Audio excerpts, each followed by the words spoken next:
The three-bedroom brick house on the quiet outskirts of Fayetteville, North Carolina, was built on a foundation of absolute precision. As the senior internal audit manager for a major retail corporation in Charlotte, Clara Vance lived her life by a strict doctrine. Numbers never lied, assets always reconciled with liabilities, and every discrepancy had an explanation. Yet, for the past 2 years, the one ledger she could never seem to balance was her own marriage.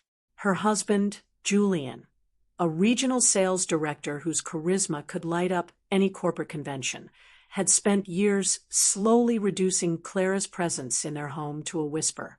It was a textbook case of emotional isolation, what psychologists call cold violence, though Clara only knew it as a suffocating, ambient silence. When Julian was home, he walked past her as if she were a piece of well-dusted furniture. When he was away, like this week, for a high-stakes regional summit in Atlanta, his communication was reduced to curt, single-word text messages. Whenever Clara attempted to bridge the chasm, to express the crushing loneliness of managing their home and their 1-year-old daughter, Lily, Julian would deploy a chilling, days-long silent treatment. It was a passive destructive punishment that left Clara constantly questioning her self-worth, feeling like a ghost wandering through her own life.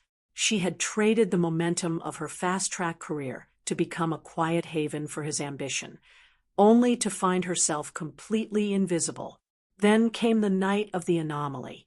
At exactly 2:13 in the morning, the heavy silence of the house was shattered. It wasn't the usual rhythmic whimper of a baby waking up for a pacifier. It was a piercing, guttural scream of raw terror that tore through the baby monitor on Clara's nightstand. Clara's heart slammed against her ribs. Years of maternal instinct took over as she sprinted down the dimly lit hallway into Lily's nursery. She flung the door open, her eyes sweeping the room. Lily was standing upright in her wooden crib, her tiny face flushed crimson, her hands gripping the white rails so tightly her knuckles were translucent. Clara rushed over, lifting the trembling girl into her arms, pressing Lily's wet cheek against her shoulder. "Mommy's here, sweetheart. You're okay?"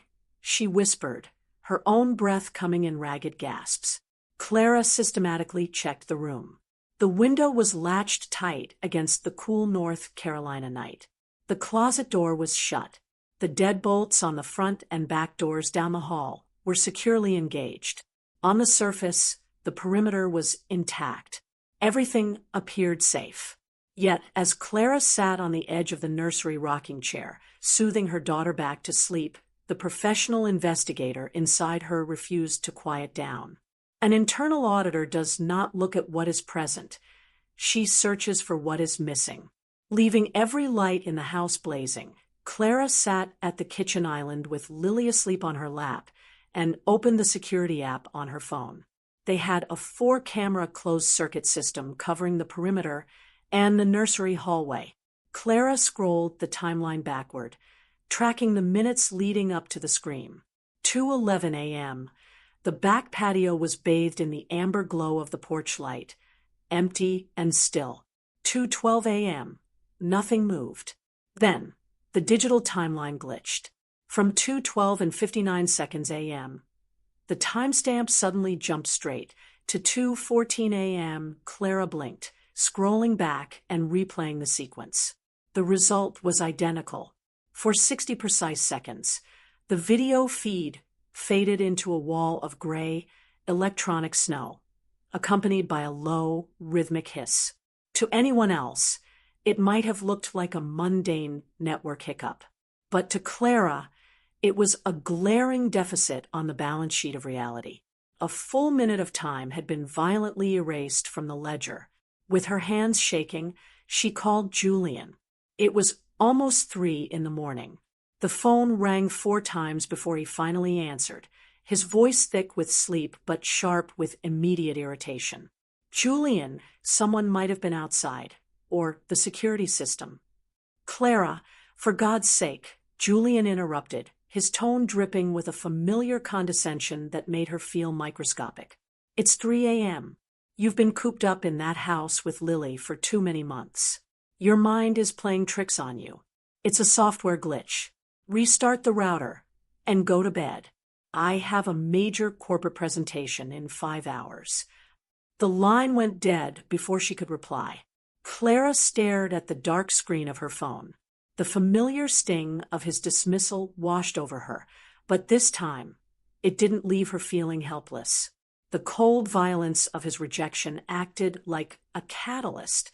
For months, she had accepted his narrative that she was too sensitive, too emotional, too fragile. But a missing minute on a digital timestamp wasn't an emotion. It was data, and Clara Vance knew exactly how to handle data.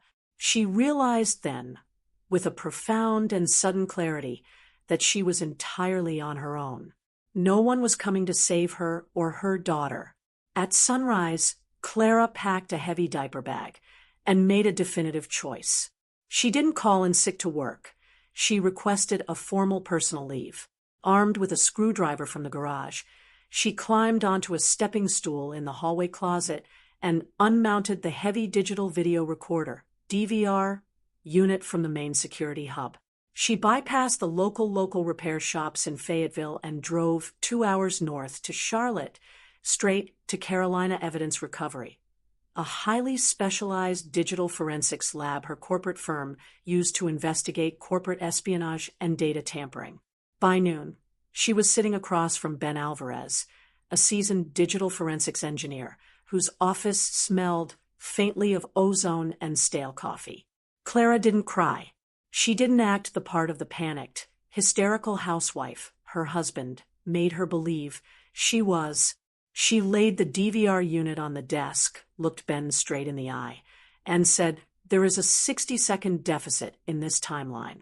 I need to know what filled that empty space." Ben worked in absolute silence for nearly 2 hours, routing the damaged hard drive through a series of proprietary data recovery programs. Clara watched the progress bars crawl across 3 massive monitors, her heart keeping a frantic rhythm with the humming servers. The file was intentionally corrupted, Ben murmured, his fingers flying across the mechanical keyboard. Someone used a localized signal jammer to flood the camera frequencies. But they didn't wipe the buffer cache on the physical drive. "Give me a second." The middle monitor suddenly flashed, clearing the gray snow. The timestamp read 2:13 and 15 seconds a.m. Clara leaned forward, the air freezing in her throat. The video was grainy, but the narrative it told was unmistakable. The nursery hallway door didn't shake or buckle. It swung open smoothly, propelled by a key that perfectly fit the lock. A tall figure dressed in a heavy dark hoodie and a baseball cap stepped into the frame. The intruder walked down the hallway with an eerie, practiced familiarity, stepping over the creaky floorboard Clara had complained about for months. The figure stopped right outside Lily's bedroom door, pausing for a long, agonizing moment. Then they reached out, pushed the door open, and stepped inside. Clara's hand flew to her mouth, tears finally spilling over her lashes. The shadow stood over her daughter's crib, but he didn't reach down to grab the child. Instead, the intruder lowered his head, gently and affectionately stroking Lily's soft hair, just once before the footage cut back to static.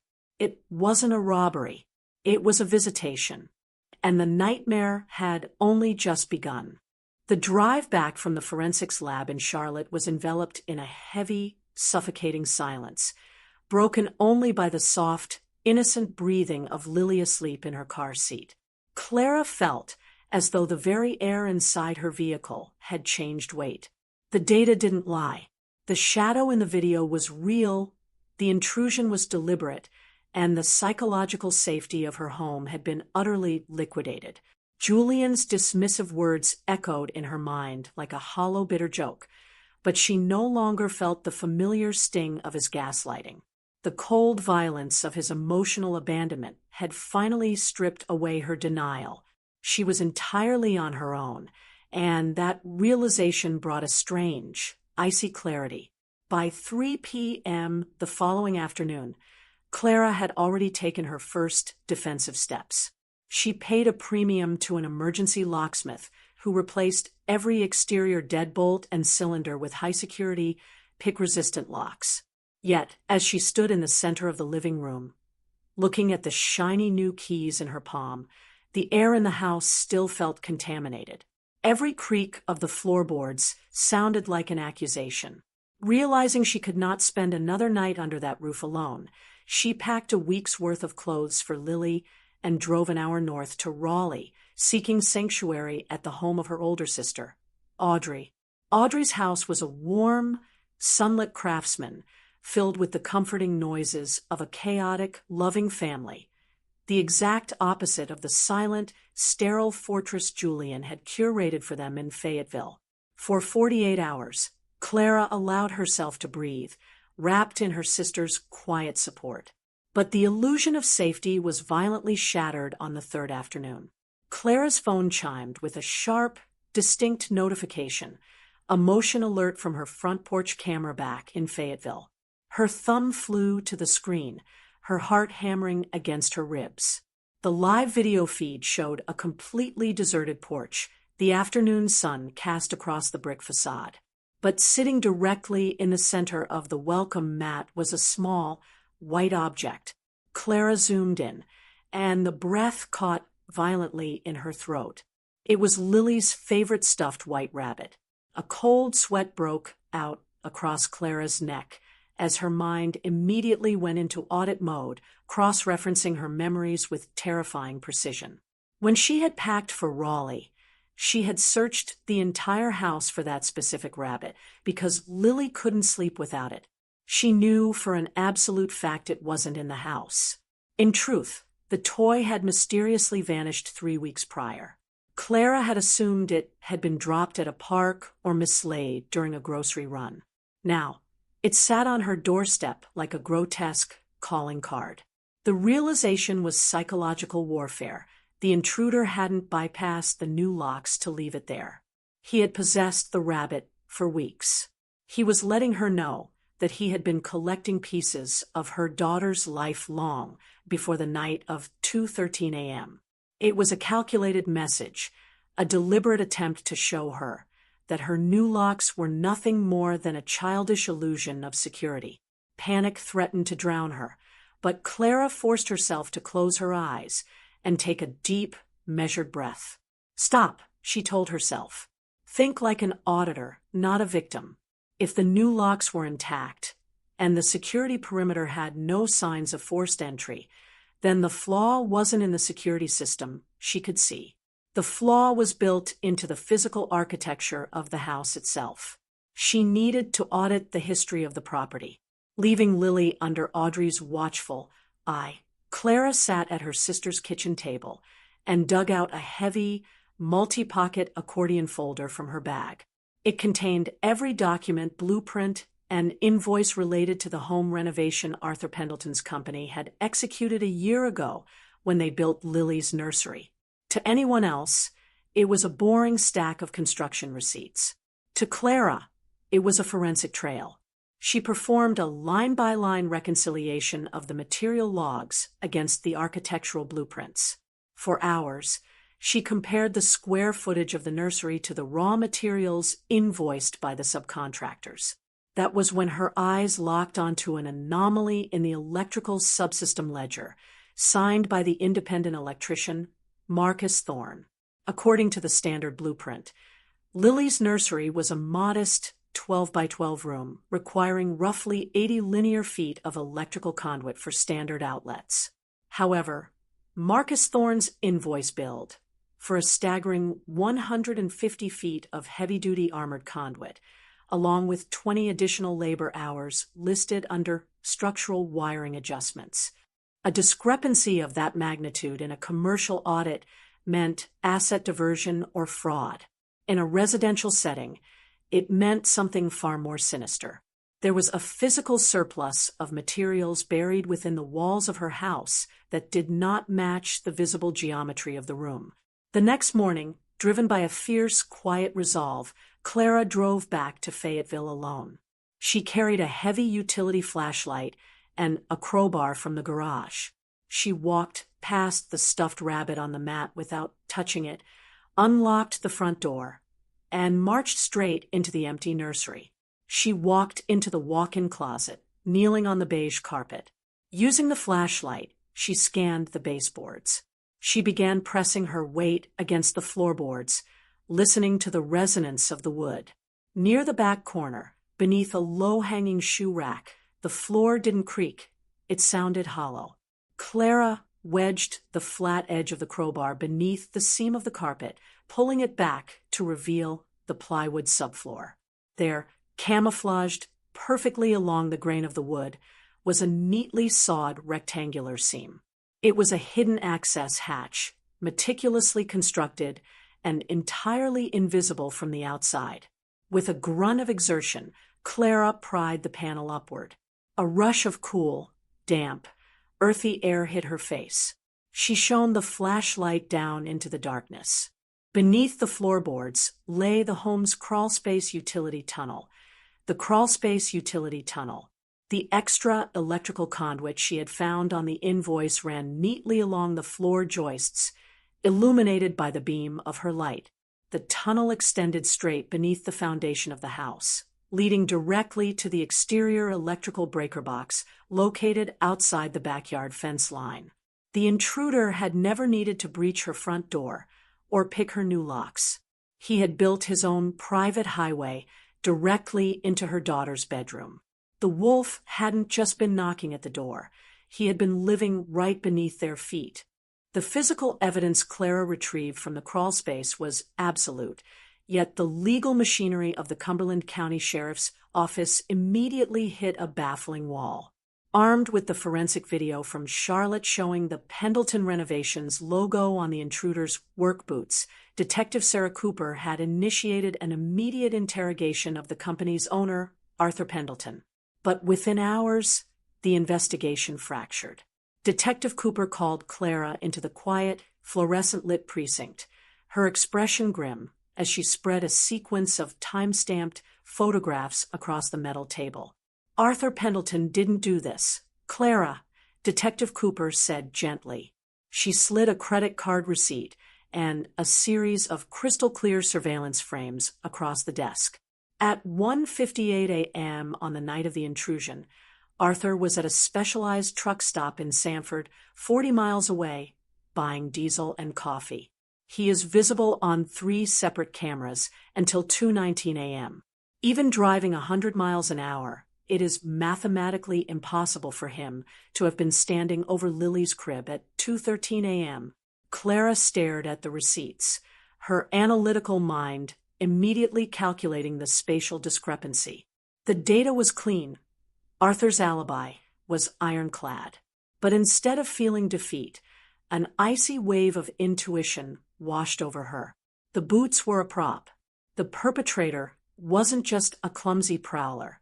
He was an architect of misdirection. He had deliberately worn his former employer's distinct gear to construct a perfect, prefabricated scapegoat. He understood the mechanics of an investigation, and more importantly, he possessed an intimate, granular knowledge of her household's history. Clara returned to the Fayetteville house that afternoon enveloped in a profound sense of hyperawareness. She walked into the nursery, shutting out the ambient noise of the neighborhood, and began to listen. She didn't look at the room as a terrified mother anymore. She audited it as an empty space containing an active variable. That was when she heard it, a faint, rhythmic, mechanical tick, tick, tick breathing through the air vent situated directly above the baby-changing table. Clara fetched a ladder and a screwdriver from the garage. Her hands were perfectly steady now. She unmounted the slatted metal vent cover and shone her utility light into the dark, dusty mouth of the ductwork. Taped securely against the sheet metal was a small, matte black plastic block, no larger than a deck of cards. A tiny green LED light blinked in the darkness, and the miniature lens of a high-definition wireless surveillance camera stared directly back into her eyes. Her stomach turned to lead. The intruder hadn't just visited her daughter for 60 seconds. He had been living in their ceiling, harvesting the intimate reality of their daily lives for months. Her immediate emotional impulse was to rip the device from the wall and smash it beneath her heel. But the corporate internal auditor took over. If she killed the transmission, the predator would instantly detect the blackout on his receiving application and vanish into the wind. Instead, she left the camera untouched and immediately called Ben Alvarez at the forensics lab in Charlotte. Using a specialized encrypted transmitter Ben provided via an express courier, Clara executed a brilliant digital countermeasure. They intercepted the camera's local Wi-Fi frequency and injected a seamless 48-hour loop of an empty, peaceful nursery into the transmission stream. To the perpetrator, checking his remote monitoring application from whatever dark corner he inhabited, the house appeared completely tranquil and undisturbed. He was digitally blindfolded, trapped inside a simulation of his own design, entirely unaware that his window into Clara's life had just been slammed shut. Then, the final, most devastating ledger began to unspool. That evening, the silence of the house was broken by a phone call from Julian. His voice over the speakerphone lacked its characteristic corporate arrogance. It sounded thin, rapid, and brittle with an underlying panic. He didn't ask how Lily was sleeping. He didn't ask if Clara had eaten. "Clara, listen to me," Julian said, his breathing shallow. "I'd been thinking about what you said. The house is compromised. You and Lily cannot stay there permanently. We need to liquidate the asset. I've already contacted a private real estate investment firm here in Atlanta. They are willing to buy the property as is, cash, with a closing date by the end of this week. I need you to sign the authorization papers. I'm emailing you right now." To an ordinary spouse, it might have sounded like a husband's desperate, protective urge. But to a woman who spent 40 hours a week dissecting corporate fraud, Julian's behavior was an asymmetrical anomaly. Julian was a man who spent 3 weeks cross-referencing spreadsheets before purchasing a standard lawnmower. He did not authorize the fire sale of his primary family estate within 48 hours without a massive, hidden liability. "I'll look at the paperwork tomorrow, Julian," Clara said, keeping her voice completely flat, devoid of the emotional vulnerability he usually exploited. The moment the call disconnected, Clara opened her laptop and initiated an exhaustive forensic audit of their entire lives. She bypassed their standard domestic checking accounts and cracked open their deep financial architecture, their joint investment portfolios, Julian's regional corporate expense ledgers, and his private consulting LLC tax returns. For 4 hours, her fingers flew across the keyboard, reconciling balances, tracking routing numbers, and cross-referencing dates. By midnight, the digital ledger bled out the terrifying truth. Julian wasn't just experiencing a minor financial strain. He was completely ruined. He had suffered catastrophic losses in high-risk margin trading accounts over the past year. To cover the deficit, he had systematically embezzled over $200,000 from his regional corporate sales accounts, masking the theft through a complex web of temporary shell companies. But it was the final cross-reference that broke Clara's heart into pieces. She mapped the dates of Julian's largest financial discrepancies against the timeline of the nursery renovation. The wide-angle lens of the hidden camera in the air vent didn't just capture Lily's crib. Its field of view directly encompassed the desk where Julian sat late at night, working on his laptops. The former electrician, Marcus Thorne, hadn't just built a physical entrance into her home. He had used his hidden surveillance device to capture clear, unedited video evidence of Julian forging corporate financial documents to hide his embezzlement. The narrative was complete, devastating in its calculated cruelty. Marcus Thorne was blackmailing Julian, The price for his silence wasn't cash. It was the house itself, a permanent, legal deed that would grant Marcus perpetual, legitimate access to the property, and to Lily. And Julian, cornered by his own greed and desperate to preserve his freedom and his corporate reputation, had agreed to make the transaction. He was willingly trading the physical safety of his wife and child to buy his own salvation. The cold violence of their marriage hadn't just been emotional neglect. It was the slow, systematic devaluation of Clara's humanity before the ultimate sale. Clara Vance stood frozen before the mirror in her sister Audrey's guest bathroom, staring intently at the stranger looking back at her. For the past 2 years, the reflection in the glass had not belonged to a living, breathing woman. It had belonged to a ghost. It was the silhouette of a casualty, defined by hollow, exhausted eyes and an oversized, faded gray sweater that she wore like a shield to hide her shrinking frame. Her long, unkempt brown hair, a physical testament to the heavy toll of postpartum depression and the slow, eroding effects of emotional isolation, was tied back in a loose, frayed knot. A single, heavy tear escaped her lash line, tracking through the exhaustion on her cheek. She watched it fall, then, with a sudden, violent motion, aggressively wiped the moisture away with the back of her hand. She pressed her palms flat against the cold porcelain of the sink, leaning in closer to the glass. In that quiet microsecond, a profound and permanent shift occurred within the deepest architecture of Clara's mind. The weeping stopped entirely. The chronic, suffocating desire for Julian to suddenly wake up, apologize, and become the protective husband he had promised to be vanished into thin air. She realized, with the absolute clarity of a senior auditor identifying a fatal, systemic flaw in a financial ledger, that she had played the role of the enduring victim for far too long. She had accepted Julian's cold violence, his calculated silences, and his psychological gaslighting as her baseline reality. No more, she thought, the words echoing with the weight of an absolute decree. The deficit stops tonight. Julian's coldness was not a reflection of her inadequacy. It was the smoke hiding a burning fire of his own corruption. If he was willing to trade the physical safety of their 1-year-old daughter, Lily, to buy his own salvation from a blackmailing predator, then the man she had loved no longer existed. He was a bad debt that needed to be written off. She was no longer going to wait for a savior.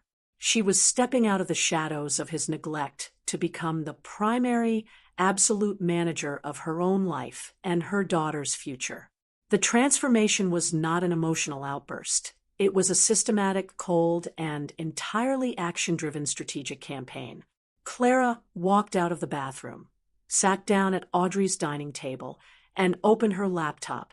Her eyes, once clouded with doubt, were now sharp and focused. Her first operational move was immediate financial extraction.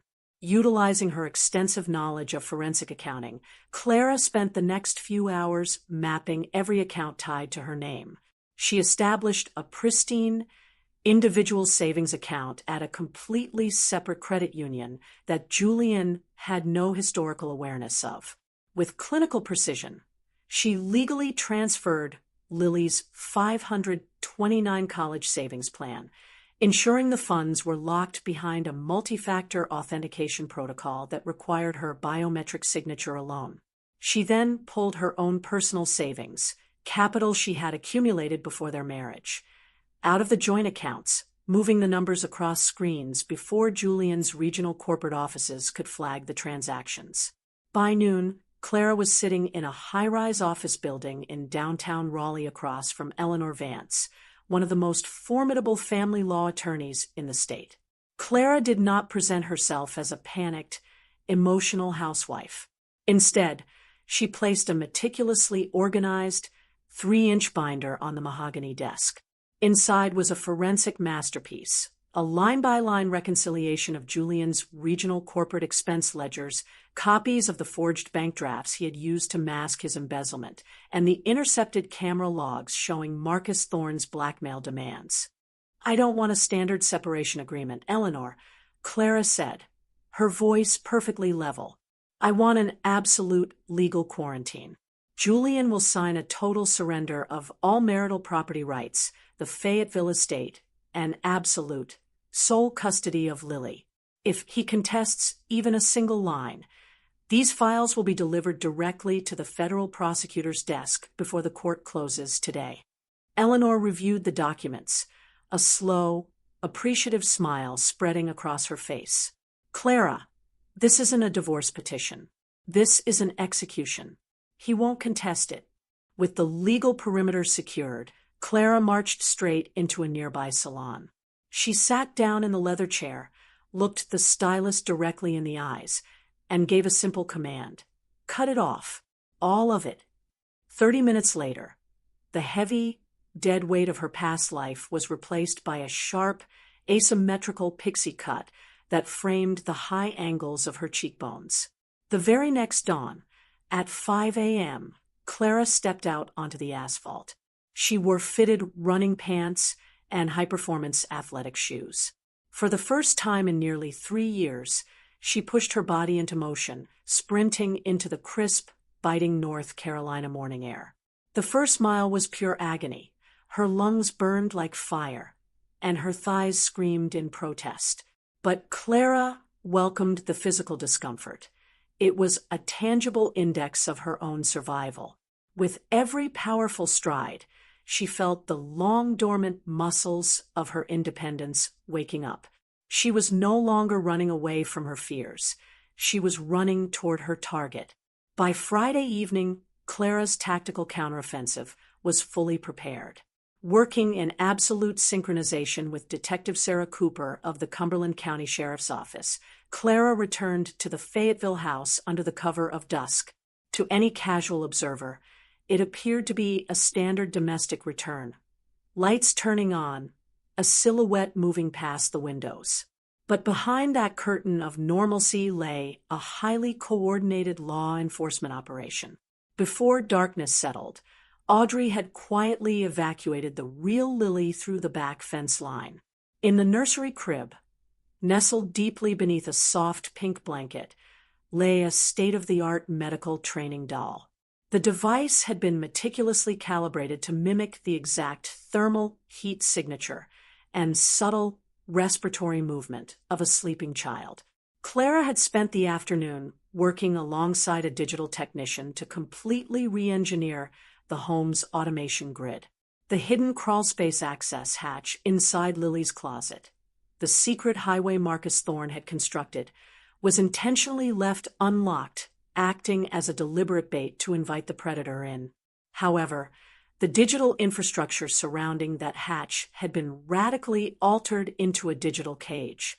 Clara had refused to sit in a safe house. If he senses a change in my routine, he will abort. I stay, she had told Detective Cooper. At exactly 1:47 a.m., Clara sat perfectly still in the dark living room, her back pressed against the wall just outside the hallway line.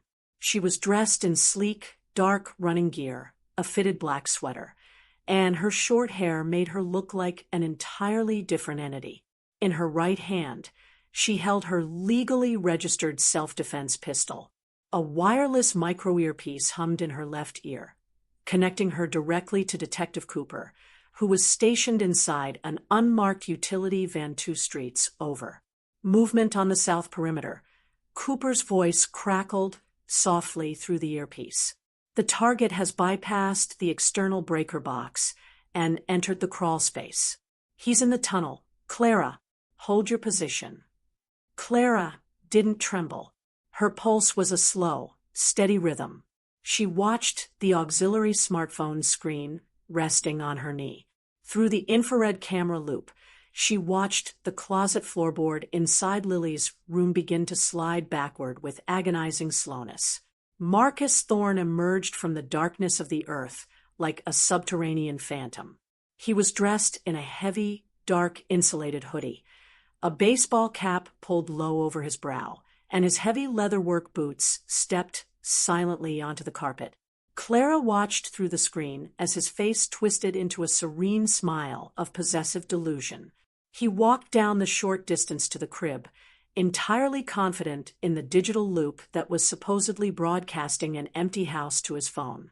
He leaned over the white wooden rail, reaching out a gloved hand to stroke the pink blanket. "There you are," Marcus whispered into the quiet room, his voice a sickening, affectionate purr. "You're safe now. Mommy's gone." Clara's jaw tightened. She stood up from her chair, her movements fluid and utterly silent. "Now," she whispered into her collar microphone. With a single decisive tap on her smartphone screen, Clara executed the automated lockdown protocol. The house's smart home network engaged with a massive, synchronized hydraulic snap. Heavy, commercial-grade electronic deadbolts fired into the steel jambs of every exterior door and window frame, sealing the outer perimeter with absolute force. Simultaneously, a reinforced steel security shutter, hidden behind the crown molding above the nursery doorway, dropped instantly with a metallic roar, slamming into the floorboards and completely isolating Marcus Thorne inside the room. The main electrical breakers were remotely tripped by the police van, blowing out the house lights and plunging the nursery into absolute darkness. Inside the cage, Marcus panicked instantly. Clara heard him spin around through the wall, his heavy boots stamping wildly against the floor as he realized the space had transformed into a trap. He lunged toward the reinforced glass window of the nursery door, drawing a heavy tactical knife from his belt, his eyes wild with frantic terror. Clara did not retreat.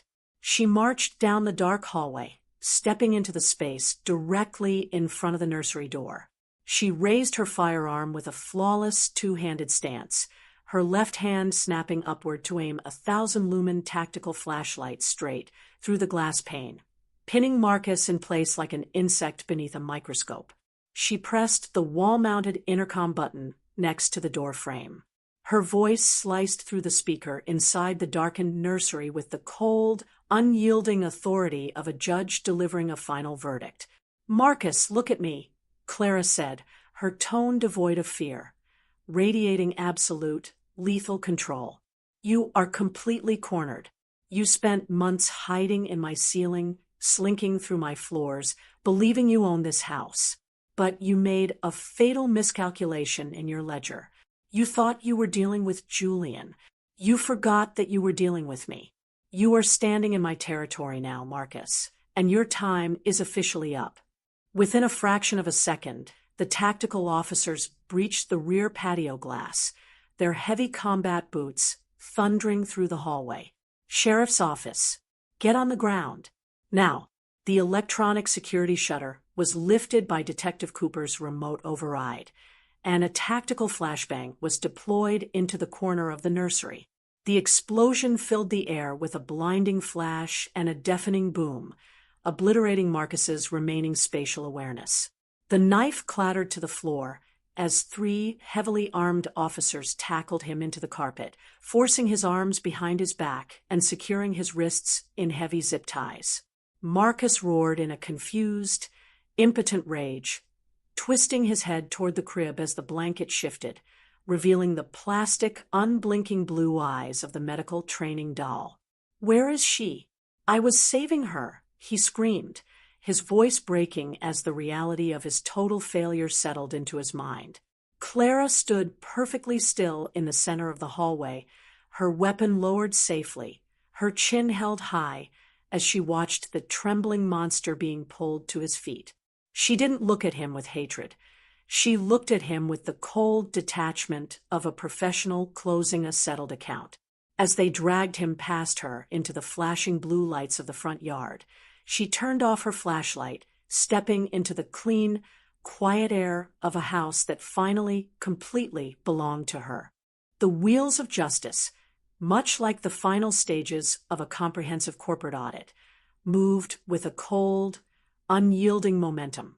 In the months that followed that fateful night, at 2:13 a.m., the Cumberland County Superior Court became the stage for a grand reckoning. Marcus Thorne's arrest shattered the dam on a dark, multi-year history of predatory behavior. The search warrants executed at his property unearthed a sickening archive, rows of neatly cataloged copied keys, hard drives containing thousands of hours of unauthorized surveillance footage, and notebooks detailing the daily routines of families across 3 North Carolina counties. Faced with an avalanche of forensic digital evidence, the jury deliberated for less than 3 hours. Marcus was found guilty on all counts of stalking, wiretapping, and aggravated burglary, receiving a maximum consecutive prison sentence that ensured he would never walk beneath an open sky again. For Julian, the accounting was equally absolute. Clara's forensic financial dossier left no room for negotiation or corporate spin. Armed with irrefutable proof of his embezzlement and his monstrous willingness to barter his daughter's safety for his own reputation, the corporate board terminated Julian's contract with immediate effect, turning his files over to the federal prosecutors for white-collar fraud. In the divorce court, the judge viewed the evidence not just as a financial dispute, but as a severe case of domestic endangerment. Julian walked away from the marriage completely liquidated, stripped of asset rights, denied alimony, and granted 0 custody of Lily. He left the courtroom a broken, bankrupt man, facing an impending prison term of his own making. Clara didn't watch him leave. She didn't need to see the fall of a man who had spent years trying to make her feel invisible. True healing, however, did not occur in the sterile confines of a courtroom. It happened in the quiet, deliberate choices Clara made every single day thereafter. She understood that securing physical safety was only the baseline.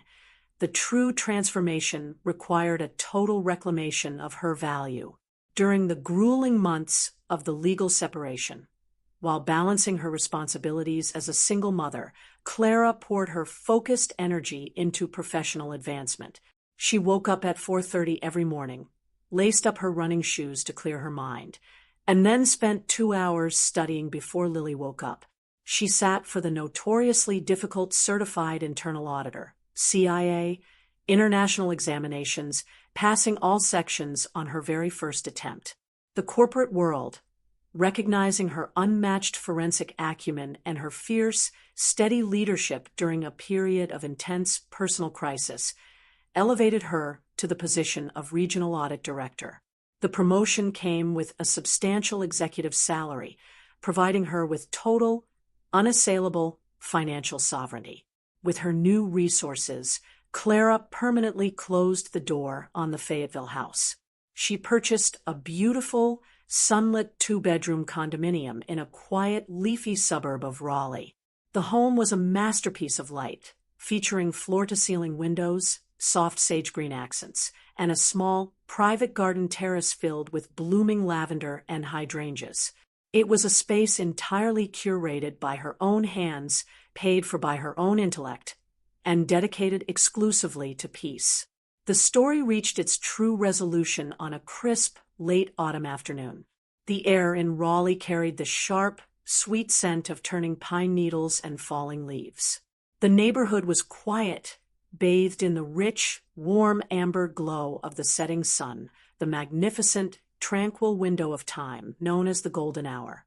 Clara stood on the wooden deck of her garden terrace, her short, stylish pixie cut catching the amber light. She wore a simple, elegant cream-colored cashmere sweater and well-fitted jeans. Her skin was radiant, flushed with the health of a woman who ran 5 miles every morning and no longer carried the toxic, invisible weight of someone else's emotional abuse. Down the gravel walkway, the yellow neighborhood preschool bus came to a gentle halt. The doors folded open, and a 1-year-older Lily stepped down, her tiny backpack bouncing against her shoulders. The moment the little girl spotted Clara standing by the garden gate, her face lit up with a brilliant, gap-toothed smile. "Mommy," Lily shouted, her little legs moving into a joyous, unhurried sprint. Clara walked down the steps, kneeling on the soft, leaf-strewn grass with her arms wide open. Lily lunged into her embrace, her small hands wrapping securely around Clara's neck. Clara buried her face in her daughter's hair, breathing in the scent of baby shampoo and fresh autumn air. There was no fear in Lily's touch. The child's world was entirely secure, anchored by the strength of a mother who had refused to remain a victim. As Clara stood up, holding her daughter against her hip, she looked past the garden gate, out toward the western horizon, where the sun was dipping beneath the tree-line.